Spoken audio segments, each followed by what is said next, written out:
Ok, faut qu'on parle du calamar géant parce que ce truc, je vous le dis, c'est pas du tout un mythe. Il peut faire 10 mètres de long, il vit dans les profondeurs et on l'a observé vivant qu'il a très récemment. Pendant des siècles, on ne connaissait le calamar géant que par ses cadavres échoués. Et ça, c'est hyper important pour comprendre pourquoi il a autant nourri les légendes.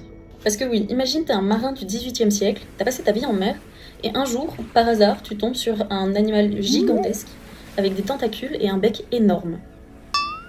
Et bien évidemment, tu ne sais pas que les calamars, ça peut faire cette taille. Forcément, tu ne penses pas biologie marine, mais plutôt monstre. En l'occurrence, le kraken. Parce que oui, c'est de là que vient le mythe. Sauf qu'en réalité, le kraken, c'est pas du tout un monstre.